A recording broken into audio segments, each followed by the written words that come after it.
This is awesome. I am so excited. It has been a bit of a journey through the process that is YouTube. I'm not even sure what parameters specifically have allowed me to have that feature now enabled, and I am very, very happy. I believe that it speaks positively toward the growth of my channel. It may not reflect in 100,000 subscribers, and that's okay, because that's okay. We will get to that point. But the greater goal is imparting accurate information, accurate and ethical science, accurate and ethical political information, and accurate and ethical legal information or legal education. Um, I know at this point, especially once my degrees are conferred, which is expected by the end of this year, that I will also need to put a formal disclaimer, much like other licensed attorneys or those who are in the professional legal arena, the professional legal arena. And I guess I should say that, flip that around, the legal professional arena, which entails professions like an engineer, a physician, a psychologist. These positions, these professions require a license. And so when we speak about the information that is relevant to our specialization or our profession, there is a fiduciary duty that is entailed. And this is just going to be a bit of a disclaimer because this is my first time being able to go live directly from YouTube. And so I want to make sure that we preserve this and we protect it, right? So that we can get out the positive, non-toxic, positive, accurate, and ethical information that everyone needs. Quite frankly, everyone at this point needs, not just Americans. This needs to go worldwide because we have a big issue with misinformation. And we're going to change that, if not incrementally and slowly, but strategically and firmly and dedicatedly so. I am definitely adverbial. So, for some of you who may come across this, you're like, who in the world is she? She hasn't even said her name. I wish that I need one of those live rolling things that says, yeah, badass. Right, Asa, right? I am Tigress Sydney Acute McDaniel. I am a politician, evidently.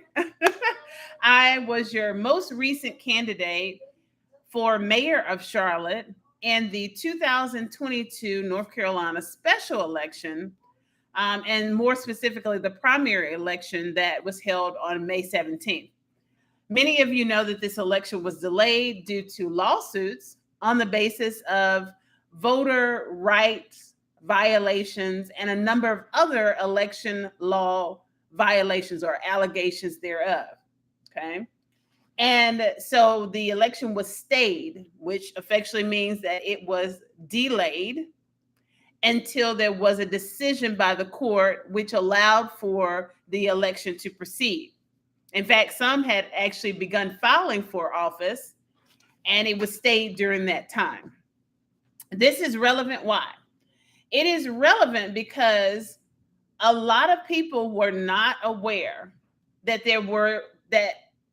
there were these lawsuits that were pending.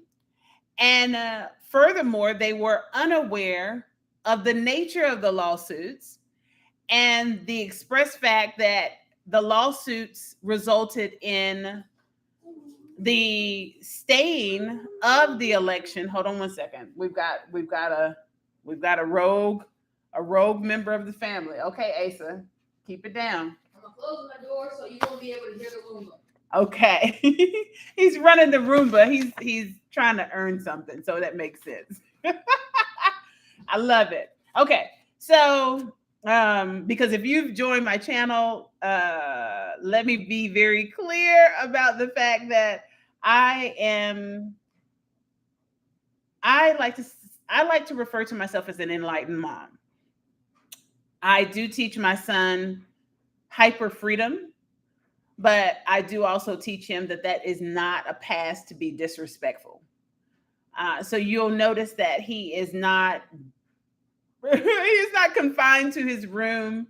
I just feel like we can be a little more personable, and I can still yet be very professional, and we can do both. We can do both. Okay, so whoo, and my face is shining. I'm just shining. Okay, so let's get back to it. But a lot of people were unaware of the diamonism of issues that were surrounding that lawsuit and how that impacted our regular schedule of elections. Okay. So, that being said, my biggest contention with elections recently, and I've reported on this consistently, is the express fact that statutory law requires a majority number of votes for the winner of any particular seat on the ballot for any election cycle, right? So that's pretty straightforward, right? And democracy by definition, is the majority consensus, right? Right? But if only 10% of registered voters are voting, then can that ever be the majority consensus? And that has been my consistent contention. And it remains as such for this particular election. I'm coming live to you again through YouTube directly. Yay! Okay, for the first time, I've decided we can't do this anymore. And so much so that I filed an election protest. I have been very outspoken in past elections. Let's be very clear. Very outspoken about the fact that I believe that there is an issue with money in politics, that elections are being bought, that voters are experiencing intimidation and coercion, and it is forcing them, or excuse me, it is forcing them to become disillusioned and therefore not vote at all, or they vote in fear because of the coercion, the peer pressure from certain PACs that are engaging unlawful voter influence, which is both criminally and civilly actionable. I believe that they are defaming candidates, not only myself, but other candidates at polling locations, not only in their respective privacy, if you will. And they'll claim that, they have the benefit of privacy within their organizations, but it's going to a level that they are outwardly expressing themselves as voters arrive to other candidates, because there are lots of candidates that will stand at polling locations.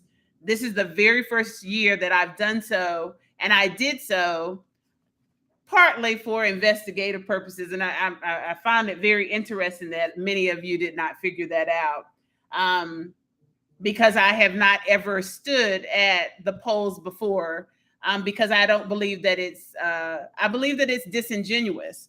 And I've told you that before. So some of you should have put two and two together, but you didn't. Remember, I'm a former federal ranger. Excuse me. And so they are and when I say they, the individuals who are either candidates themselves or they are hired by a PAC, like a Black Political Caucus, or they are volunteers for a candidate or volunteers for a PAC, instead of just promoting their preferred candidate in an objective manner. It can still be enthusiastic. Objectivity can still be enthusiastic. Let's be clear about that.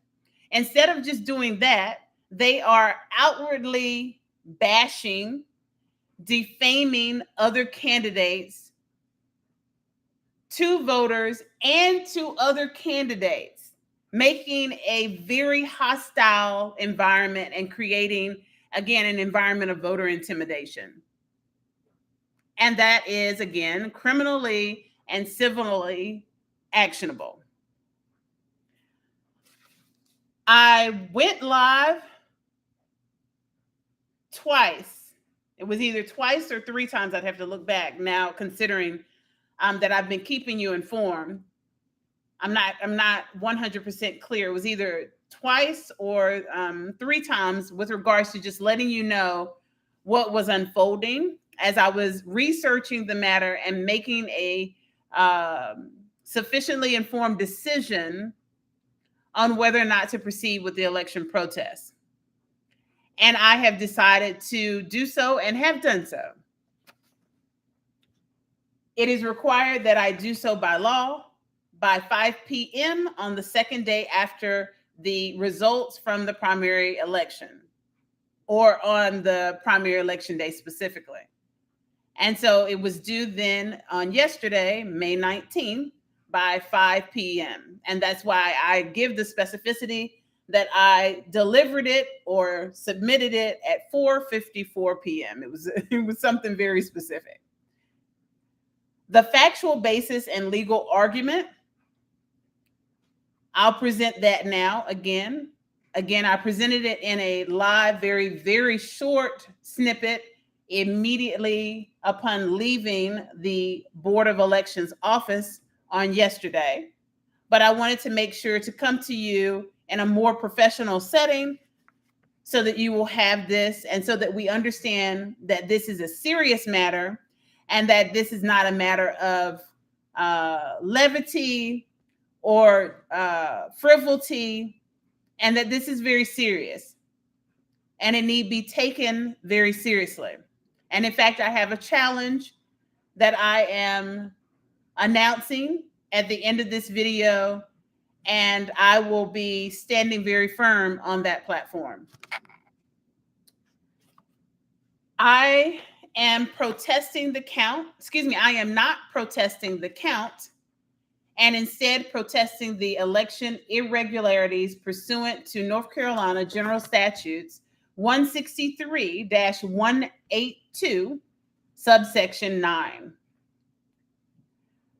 It asks, or it provides a section where you must state your factual basis and legal argument.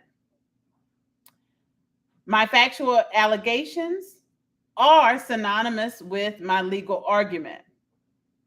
Number one, voter intimidation at Betty's Ford Library and several early voting poll locations.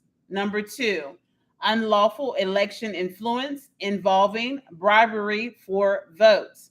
Number three, exploitation of homeless and economically impoverished citizens to distribute political endorsement flyers.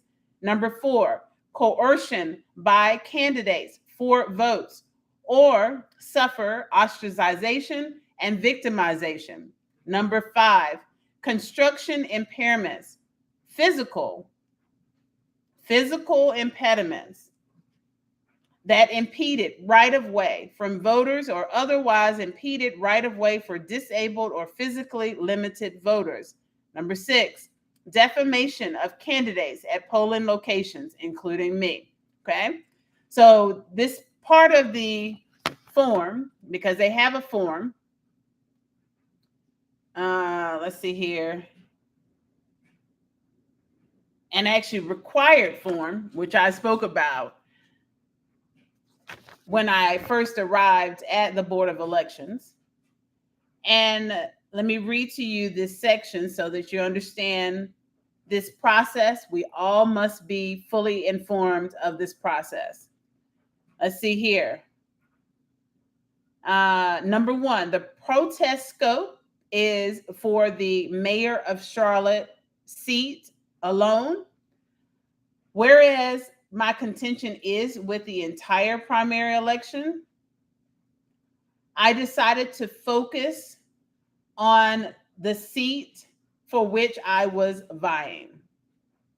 And that is not a pun, because Lyles did not fairly earn the nomination of the Democratic Party through this primary election. I'm alleging that she bought it, and otherwise, if it were not done by monetary payment, literally, that she gained this seat unlawfully through unlawful election influence and all of the things that I have mentioned here, all of the other allegations. It actually, on the protest scope, it asks you to list all election contests subject to your protest and calculate the margin of votes separating the apparent winner from the runner-up as of the date of filing. Again, for me, that is not specific to the nature of my protest, and that's why I entered the statement that I am not protesting the count and instead protesting the election irregularities, again, pursuant to the statute. Okay. Your response does not waive your right to contest the validity of the current vote count. If your protest concerns all contests on the ballot, you must include the vote margin for each contest.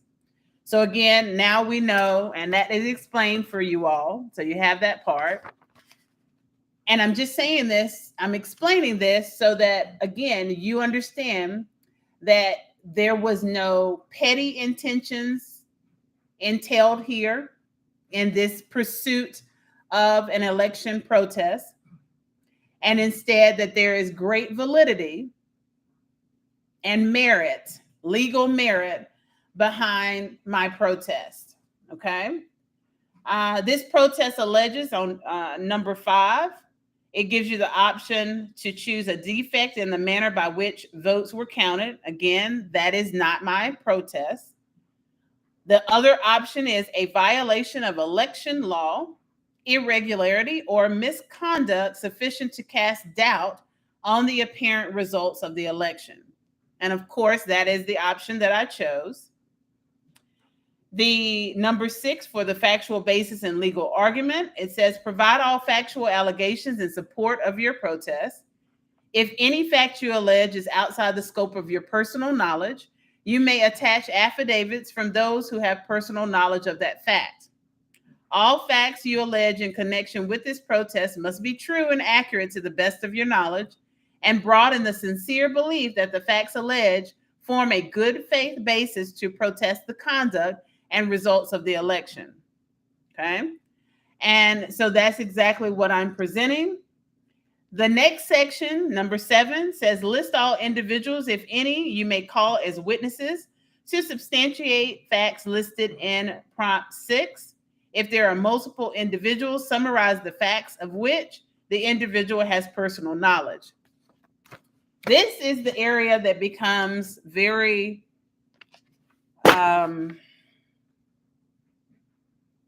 problematic, if you will. Problematic, but not insurmountable. There are innumerable witnesses. I am not sure if they are on the right side of justice or on the wrong side of justice. So I did not include them expressly on the form, but I will assert all of their names in the hearing, which is required to be facilitated by the director and, of course, the Board of Elections for Mecklenburg County in general. In addition to that, I will be filing a lawsuit against the Black Political Caucus and several of its members and authorized agents. And let me explain that, because there is the law of agency. Think of it as the best example, the most commonly understood example of agency, legal agency, is the relationship between an employer and an employee. Employment needn't be the relationship. But this is, again, is just a good example to explain the relationship between a principal and an agent. Okay. So the principal would be the Black Political Caucus. It's volunteers whom the BPC authorized to distribute its flyers would be considered agents. Those persons that they hired to distribute flyers would also be considered agents. All right. So that's what I'm referring to. My lawsuit will be very specific, and I will present it upon completion of the composition, of that lawsuit, which I plan to submit sometime next week. And it will be on the forward basis of defamation and unethical and unlawful violations of the Help America Vote Act and all other applicable election law. Okay? If you're not familiar with this act, I will provide a link on my Facebook page right now, in fact, and you can review it in great detail. Let's see. So that now explains the nature in a more professional way, and not so casual as me going live on Instagram, or, and just momentarily from my vehicle, from Blue, my beloved Blue. Now you have the specificity. Now you understand that the same Tigress McDaniel that you expect me to be, as far as being professional, objective, and trustworthy, that's exactly what I'm doing right now. Our elections can no longer be bought. Our elections can no longer be influenced by the corrupt status quo. Our elections can no longer be influenced by unlawful methods. Our elections can no longer entail voter intimidation. Our elections can no longer entail restricting access to those who are in the disabled community or have otherwise physical limitations that require certain accommodations. Our elections can no longer entail bullying by PACs and coercion, threatening their members and those who would benefit from the programs that are facilitated by the PACs. Cannot happen. Our elections can no longer entail those PACs threatening their volunteers, their employees, their members, and again, any class of persons that would benefit from their programs with being ostracized or being victimized. And that means basically being put in a position where they become a victim of the threat. And I explain this in greater detail in several of my posts leading up to and immediately after the primary election just 2 days ago. That oftentimes these individuals who are voting consistent with these unethical decisions by PACs and these unethically and unlawfully driven endorsement flyers, they often have no intentions or do not agree with the consensus of their organization. And they're being bullied into conforming. That is not a majority private vote. Our votes are confidential and lawfully protected. Your right to vote is very serious, and it has been diminished and compromised by the acts of political action committees who are not abiding by election law. Okay, so that covers that part. Now, my challenge. And let's be clear about this. Give me 1 second.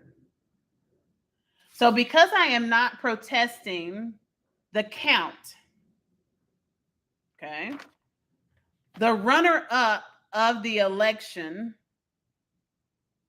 and the election laws that are relevant and would activate effectually, it would activate effectually allowing the mayor pro tem or pro term, Braxton Winston, having the most numbers from his primary election for city council at large, would then be able to assume the position of mayor. That's not, however, what I'm contesting. I'm contesting the validity and the lawfulness of the election results on the basis of the conduct, the misconduct, and irregularities, which would then merit special election remedy or special election relief. And that by law would be a revote to hold the primary election again. That then would not activate Braxton Winston as mayor by default, and instead would allow for those who were in the Democratic primary for mayor of Charlotte to have the benefit of relief or to be relieved through holding the election again. Understood? And I believe that if not me, because the numbers are finite at this point, I believe then Lucille Puckett would have won and will win the election fair and square.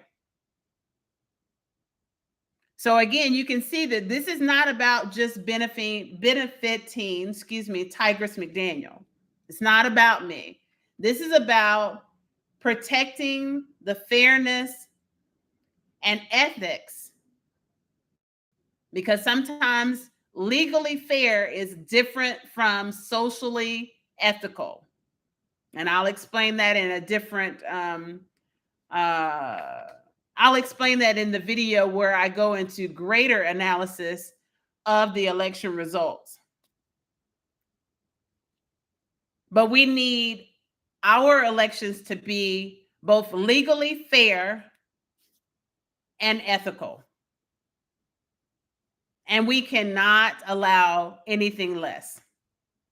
That said, I challenge the purported winner of the 2022 primary election for the seat of mayor of Charlotte, Lyles, to withdraw should the Board of Elections concur with my protest and order the relief by way of a revote and holding another election for this primary. Again, I challenge Lyles to withdraw altogether from running for office forever into perpetuity because she has failed citizens, she has abused the trust of citizens, and she has created more racial divide and conflict.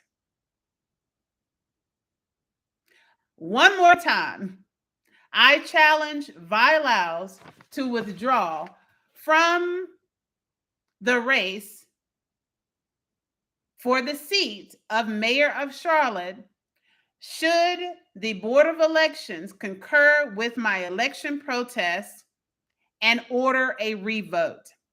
And furthermore, I challenge Lyles to withdraw altogether from serving in office, from vying for office into perpetuity. I am Tigress Sydney Acute McDaniel. As I always say, hands down, your best candidate for any office I have ever filed for. Too funny. And I am hopeful that this is inspiring to you all and that you are renewed in believing that there are those of us who will continue to stand on the right side of justice, unwavering in fortitude and truth and ethics. And I hope that you will continue to follow this journey and support my election protests. Please share this video. Please share my post and have a wonderful weekend.